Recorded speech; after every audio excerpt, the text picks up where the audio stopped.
Hi friends, ദിശാസ് കിച്ചണിൻ്റെ പുതിയൊരു വീഡിയോയിലേക്ക് എല്ലാവർക്കും സ്വാഗതം. ഇന്ന് നമ്മുടെ വീഡിയോയിൽ പനംപൊടി എങ്ങനെ ഉണ്ടാക്കാമെന്ന് നോക്കിയാലോ. ഇതിനു വേണ്ടി ആദ്യം ചെയ്യേണ്ടത് പനയെ വെട്ടി നമ്മുടെ ഈ വീഡിയോയിൽ കാണുന്ന രീതിയിലുള്ള കഷ്ണങ്ങളാക്കി മാറ്റുക. ഈ കഷ്ണങ്ങളെ വീണ്ടും ചെറിയ ചെറിയ പീസുകളാക്കി മാറ്റുക. അതിനുശേഷം ഇതിനെ പൊടിച്ചെടുക്കണം.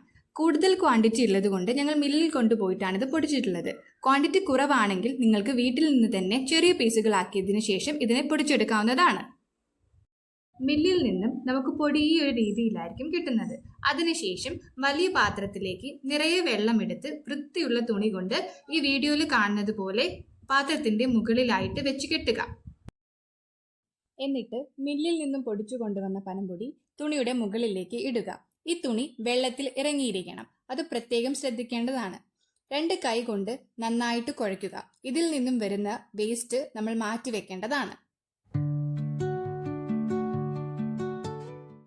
കുറച്ച് സമയത്തിന് ശേഷം അതിലെ വെള്ളം ഒഴിച്ചു കളയുമ്പോൾ പാത്രത്തിന്റെ അടിയിലായിട്ട് തൂവെള്ള നിറത്തിൽ ശുദ്ധമായ പനംപൊടി കാണാം.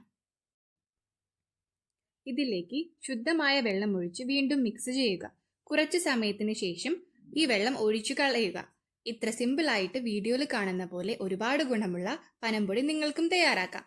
വരും വീഡിയോയിൽ പനംപൊടി കൊണ്ട് വ്യത്യസ്തമായ വിഭവങ്ങൾ എങ്ങനെ ഉണ്ടാക്കാമെന്ന് നോക്കാം.